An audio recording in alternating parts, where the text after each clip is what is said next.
So, like the look of that guitar online? Think you got a really good deal? There's a few things for you to look out for, which include anything from scarf joints, rusting bridges, rusting pickups. All of these I've experienced, don't worry. We've all been through that phase where we think, yeah, that 50 quid of guitar online is just such a good deal, yeah, and then it arrived in the post and it's got scratches all over the paint and various bits. So I'm just going to go through a few points I've learned over the years, over my 20 years of playing guitar, that I ain't always singing and happy roses.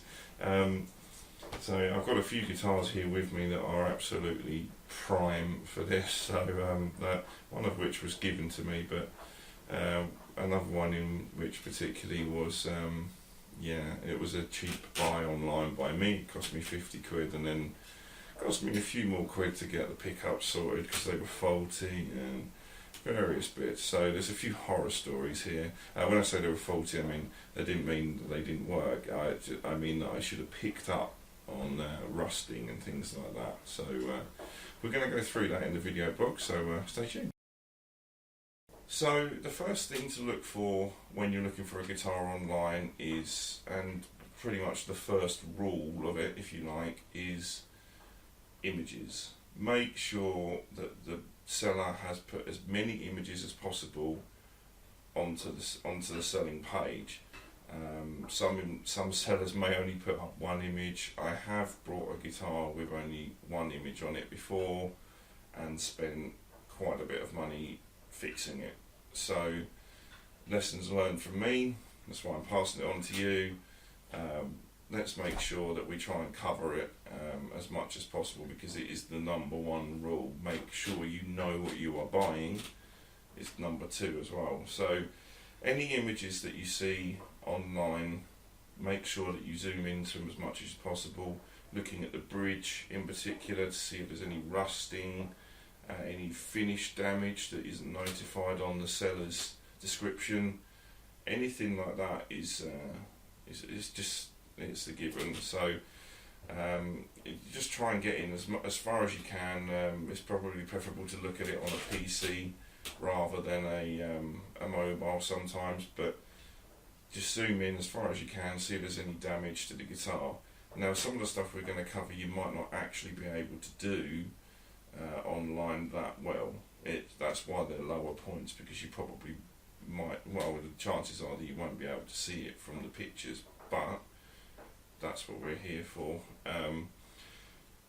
So as long as you've checked it for any finish damage, any type of bridge damage, pickups that are rusting, maybe like you're missing the tone control knobs and things like that, that all matters, because you've got to pay to get that fixed.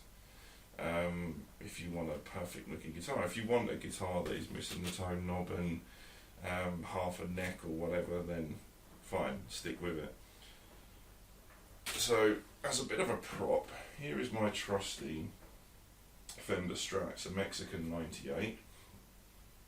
So, and what you'll see from the pictures that I'm going to put on this video is lots of damage and rust to the bridge area around here.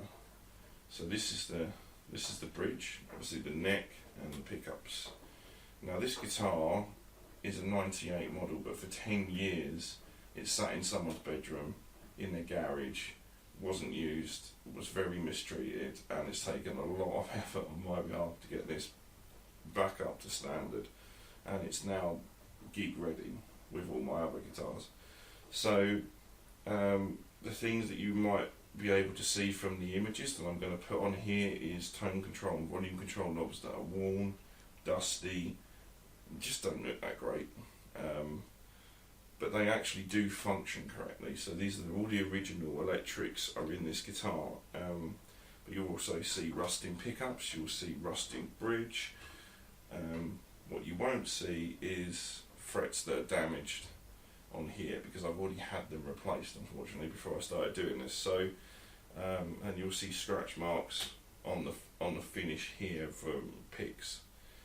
which is actually partly from me, partly from the previous user who used to have a very aggressive guitar style. So it's actually a very good guitar for certain types of styles, but it's been very mistreated. So if I was to buy that online, I probably would have had a few issues with that, because I would have been able to look at the picture of it. If you look at it on this video here, you can say, yeah, it looks like a great guitar, and most pictures are taken with the guitar like that, or like that, or some of them like that. Just zoom in as much as you can and try and identify any chipped paint, any major scratches, anything like that. The next point is to try and look at the neck as much as possible. So we're looking for things like neck warping, where we don't necessarily have the straightest neck. So you'll get a neck that can bow, or even worse, you can get a neck that can be too tight. It's all to do with the truss rod and how tight that is. Fender Strats in particular are bad for this because of the bolt-on neck. They move. If it's been in a cold environment or a hot environment, then it will go either one or the other. So for instance, this spent a few years in a garage, and when I first got it, the strings were flat to the fretboard because it expanded and contracted so much with heat and cold that, well, being the cold, damp environment, that actually the neck had moved upwards. So everything needed to be taken off. I needed to take the neck off, redo the truss rod, everything. So neck warping is a major issue. So you need to try and get as close in on those images online. Just have a look and see if you can see any form of bent neck. For the next rule, we have another guitar. This is my J. Towson Les Paul, very rare. And not an expensive guitar. This is a cheap American make, which you wouldn't think of it with the inlay. But on the back here, which you can see, hopefully we'll do this okay, halfway down the neck is what looks like a join, or it looks like a bad bit of paintwork. Now, this is a scarf joint. Now what this means is that because it has a moulded neck, so this is all one piece of wood, or alternatively actually the neck could be a different bit of wood but they've run out. So, but what it looks like this is mainly is a whole guitar is one bit of wood until we get to this joint where they've run out of wood, and then they have scarf jointed on the top. Now if you manage to see, I mean it's quite identifiable on this, as you'll see from the pictures I'm going to put over this video, but if you have this, don't be too worried about it. A lot of people worry about having scarf joints, but I've actually found that on I think 3 or 4 guitars that I've owned, they've actually been stronger. So don't worry about it too much. It's something to look out for, because it will mean that you have a cheaper made guitar, so your guitar will not be as well made as some of the full makes like Gibson for instance.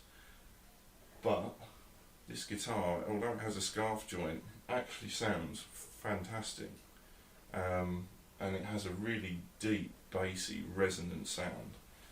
And also the neck is very strong. It puts up with a lot, because this is my main stage guitar, and it goes through lots of extreme cold and extreme heat when it goes from the car in the middle of December to being in a full live gig in front of 200 people or whatever, which is nice and sweaty. So this guitar is probably one of my most reliable ones, and yet actually it's the cheapest one I've ever bought, because I bought it for 50 quid. So and I bought it online, so really it should be the one that I'm identifying most with on this blog. So it is a really nice guitar, and like I said, it was 50 quid off of eBay in the UK, so it's a top guitar for top money. For this next bit, we're going to use some still pictures taken of the Fender Strat, because it is literally the only guitar I own that has rusting on it. I also have another PRS which you won't see in the blog series yet because it's my oldest guitar and very precious to me, and it sits in storage because it's very delicate. It's had a few damages to it over the years, so we're just trying to look after it as much as possible, make it last as long as possible. So the Fender Strat is the most rustiest guitar I own, and the reason that it is rusty is I've actually left it like this to do this blog series because personally I don't like the bridge being as in bad a condition as it is, so I will be replacing that. So that, guess what, is going to be a video blog. So yeah, we're going to cover that. So if you've bought a guitar online and it turns up and you've got rusty pickups or you've got rusty bridge or something like that, then don't panic too much. You're still going to be able to use it, but there's a few things that you can use. There's some products out there that might help get it off of there. I wouldn't recommend wire brushing anything, but I would recommend using a toothbrush to get in and clean some of the rust off. So you just use some fairy liquid cleaner or something like that and get in there and try and polish it as much off as possible. If you can, take the bridge out fully. If not, then stay tuned because we're going to cover how to do that on a Fender Strat anyway. And the last bit we're going to cover is what's called pickup rash or saddle rash. You can see this on the pictures that I'm showing you on the video now, where we've got a guitar and it's been well used over the years and not very well looked after, and you've got a bit of rusting going where the strings were supposed to go. So yeah, you could do well to try and find that in an image online if you can. It's a pretty tricky thing to look out for, if I'm quite honest, but just try and do your best to zoom in on those images and have a look. And along with things like neck warping, scarf joints, rusting pickups, and just general wear and tear of the paintwork and things like that, then you should be okay to go and get it. A lot of the guitars that are sold online now are pretty good quality, but if you've got any questions about it, then please drop me an email or contact me through the website. I will happily talk. I love talking to people, so especially about guitars, don't we all? So yeah, stay tuned for another blog soon, which will be covering how to buy a guitar in store. Thank you very much for tuning in. Hit that subscribe button if you like what you see. Thanks.